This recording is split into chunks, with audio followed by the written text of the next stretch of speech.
Hi everyone.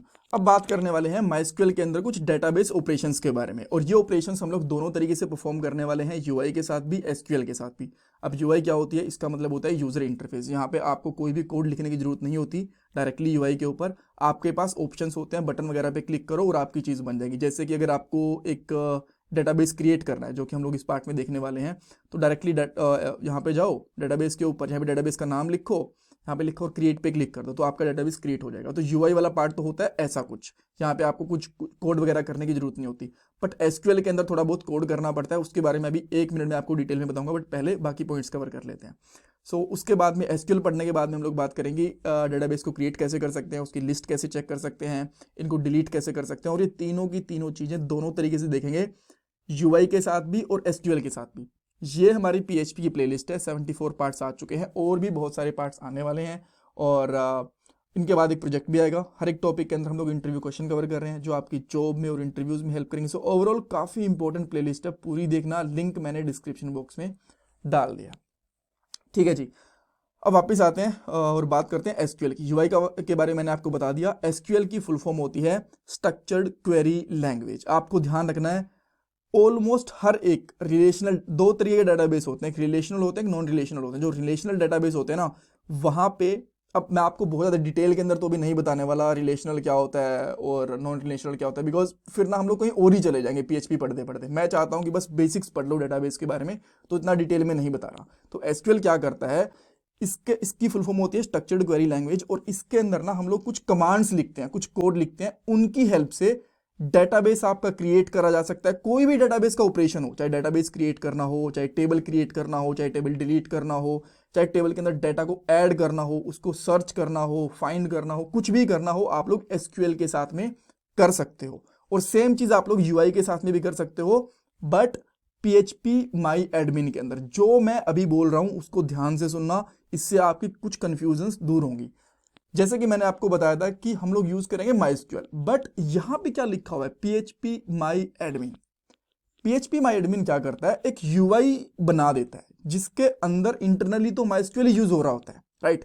But जिसको बहुत ज्यादा, कह सकते हो आप लोग, माइस्क्यूएल नहीं सीखना बट पीएचपी सीखनी है, बट थोड़ा बहुत डेटाबेस के साथ भी काम करना है, तो उसके लिए पीएचपी माई एडमिन बना दिया गया है। वो क्या करता है कि यहाँ पे बटन्स वगैरह पे क्लिक करता है यूआई के ऊपर और अपनी डेटाबेस क्रिएट कर लेता है, टेबल्स वगैरह क्रिएट कर लेता है।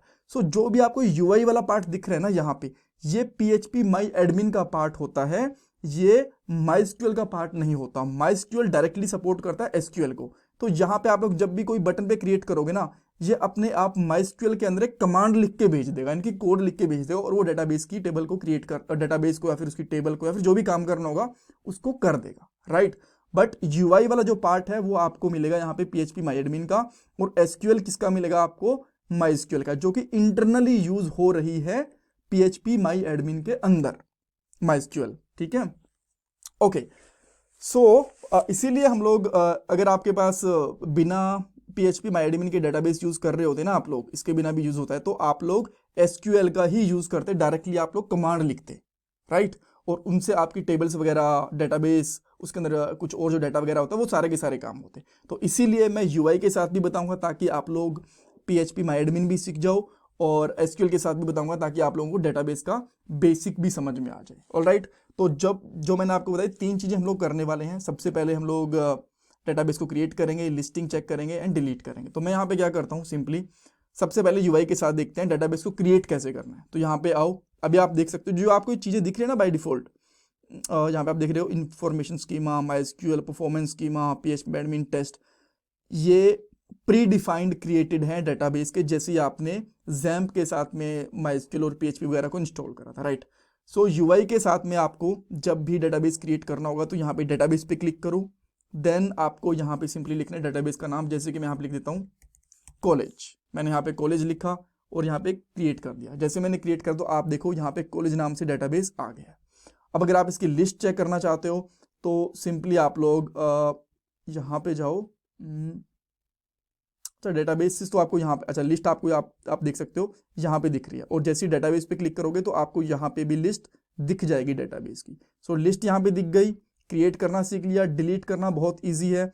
किसी भी डेटाबेस के ऊपर जाओ यहाँ पे और ऑपरेशंस के अंदर जाओ, और आपको यहाँ पे एक ड्रॉप द डेटाबेस, ये मिलेगा। जैसे आप इस पर क्लिक करोगे तो आप लोग देखोगे कि एक कमांड रन होगी, इंटरनली कमांड रन होगी। जैसे आप लोग बटन पे क्लिक करोगे और डेटाबेस आपका डिलीट हो गया। देखो यहाँ पे भी कॉलेज नहीं है और यहाँ पे भी कॉलेज नहीं है। तो ये तो सीख लिया हमने यूआई से। अब बात करते हैं कि एसक्यूएल के साथ कैसे क्रिएट कर सकते हैं। चीज सेम रहेगी, मैं यहाँ पे क्या करता हूँ, बट अब कमांड के साथ करके देखेंगे, राइट। सो मैं यहाँ पे क्या करता हूँ, सिंपली लिखता हूँ क्रिएट डेटाबेस और डेटाबेस का नाम। अब सिंपली मैं यहाँ पे लिखता हूँ कॉलेज, और जैसे मैं यहाँ पे गो पे क्लिक करूंगा तो आप देखोगे हमारे पास कॉलेज नाम से डेटाबेस क्रिएट हो गया। आप देख सकते हो सेम चीज हुई है। पहले हमने यूआई के साथ करी थी, अब हमने एसक्यूएल के साथ करा है, ठीक है। अब आप चाहते हो कि जितने भी डेटाबेस हैं उनको आप देखना चाहते हो, तो सिंपली आप क्या कर सकते हो, शो डेटाबेस, और जैसे आप करोगे यहाँ पे शो डेटाबेस डेटाबेसेस और गो पे क्लिक करोगे। ओके, सो यहाँ पे मैंने कुछ कमांड में गड़बड़ कर दिया क्या, अच्छा एस नहीं लगाया मैंने, सॉरी। और जैसे मैं इसको यहाँ पे गो पे क्लिक करूँगा तो आप यहाँ पे देख सकते हो हमारे पास यहाँ पे डेटाबेस की लिस्ट आ गई। और अगर आपको डिलीट करना है तो आप फिर से यहाँ पे जाओ। मान लो आप सेम इस कॉलेज वाले को ही डिलीट करना चाहते हो तो उसके लिए क्या करना पड़ेगा, यहाँ पे ड्रॉप डेटाबेस और डेटाबेस का नाम, जैसे कि हमारा यहाँ पे क्या नाम था, कॉलेज, राइट। जैसे आप लोग यहाँ पे कॉलेज लिखोगे, लास्ट में सेमीकोलन चाहो तो लगा सकते हो, नहीं लगाओगे तो भी चलेगा। एंड हियर वी गो, आप देख सकते हो हमारा डेटाबेस डिलीट हो गया। अब डेटाबेस क्रिएट करना सीख लिया, डिलीट करना सीख लिया, उसकी लिस्टिंग देख ली। अब नेक्स्ट वाले पार्ट के अंदर ये देखेंगे कि डेटाबेस के अंदर हम लोग टेबल्स कैसे क्रिएट कर सकते हैं। टेबल्स वाली चीज थोड़ी सी कॉम्प्लेक्स होती है। अच्छा, एक चीज आपको यहाँ पे एरर्स दिख रहे होंगे, इनको अभी के लिए इग्नोर मारो, ये इंपॉर्टेंट नहीं है, बिकॉज इतना डेप्थ में हम लोग नहीं सीखेंगे। 5-6 पार्ट्स के अंदर हम लोग डेटाबेस बनाना, टेबल बनाना, डाटा के साथ खेलना, ये सब सीख लेंगे। देन हम लोग वापस से पीएचपी को रिमूव कर लेंगे। एक चीज आप बोलोगे, ये जो हम लोग सीख रहे हैं ना, इसका पॉइंट क्या है, ये हमारे साथ पीएचपी में कैसे हेल्प करेंगे। जो चीजें हम लोग अब यहाँ पे कर रहे हैं ना, यूआई से कर रहे हैं, आप यहाँ पे देख सकते हो। इस पे क्लिक करने पे या फिर एसक्यूएल के साथ जो भी चीजें भी हम लोगों ने करी यूआई के साथ चाहे एसक्यूएल के साथ, ये चीजें हम लोग पीएचपी के साथ भी करके देखेंगे। और जो डेटाबेस और टेबल्स क्रिएट करेंगे उनके अंदर डाटा की एंट्रीज वगैरह भी होंगी पीएचपी के साथ। जैसे लॉगिन करेंगे, क्रिएट यूजर करेंगे तो वहां पे डाटा बढ़ता हुआ दिखेगा आपको यहाँ पे, राइट। आपको धीरे धीरे समझ में आएंगी चीजें। अभी के लिए बस 2-4 वीडियो में आप लोग इसको समझो डेटाबेस को।